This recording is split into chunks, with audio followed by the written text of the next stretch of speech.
Hey guys, it's Crystal Lee Moore Lucia here, also known as your Home Sweet Home 519 Realtor, Crystal Lee Moore, and this is Realtor Life, our 30-day challenge, and today is day 17. And today I'm actually going to challenge you guys to do something relaxing outside. So if that is a walk, if it is a meditation, if it's a sauna, we had the privilege of going to a spa, an outdoor spa today, and really just taking in nature was a great way to just take in all of the things that we've been learning over the last 2 weeks and just really start to focus on them. So with authenticity and with the let them theory and with kind of the blueprint and the planning, it really was a great day for that. And I think what we don't do enough is take time for silence and for reflection. So maybe it means you go for a walk and then you journal about kind of how things are going. Are you doing any of the things that you've learned about? Maybe there's one of the podcasts that you want to do another listen. And that's a great time to do it because it really does kind of double down on maybe what you're doing with your day. Like, for example, when we listened to the Brian Buffini episode where we were doing the Miracle Morning, I added in all of these great things for my morning, but then I was like, do they all serve me? And if they don't, that's kind of like in my reflection today, I was like, maybe I'll change it up and make sure that doing these things, like setting up my morning, isn't actually stressing me out because I actually, like, it's not helping my morning.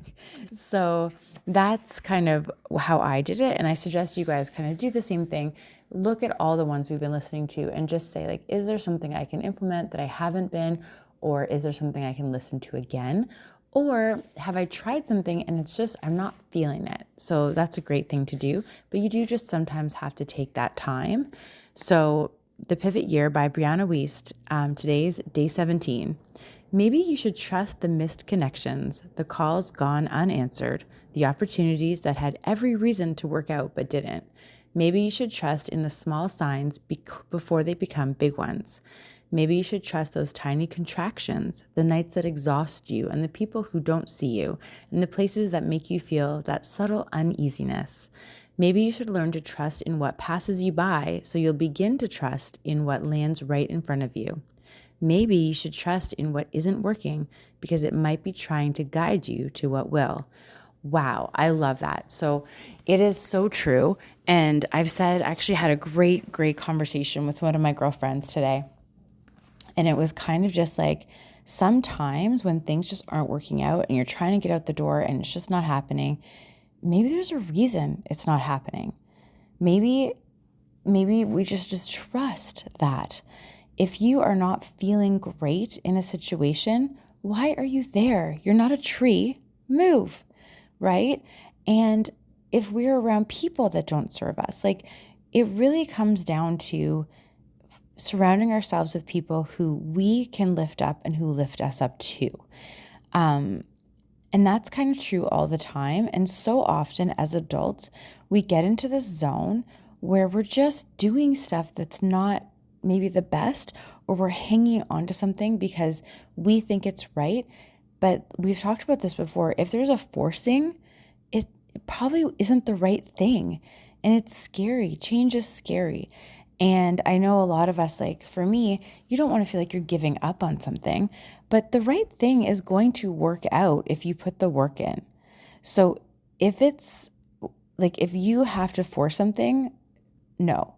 But if you're putting your work in and you're kind of listening to the signs and you're paying attention and you're just not being controlling about it, then opportunity will find you. And this message is as much for me as anyone else, because sometimes what happens is we get in our own way and we think somehow if I force this opportunity, it will help me arrive at this destination where I feel more successful, or people will see me as more successful or whatever it is, like whatever we're seeking. But it's not about that. It's about just being your very best you, the way you are authentically, as Mel Robbins talked about in her interview yesterday, and seeing what magic that will bring. So day 17, thank you for being on this journey, guys. And day 18, we are going to do a little bit of a recap of all of the days before. And then we'll continue on this adventure. Thank you so much, and I hope you're having a great day. It's Crystal Lee Moore Lucier, also known as your Home Sweet Home 519 Realtor, Crystal Lee Moore. This is Realtor Life. Thanks for joining us.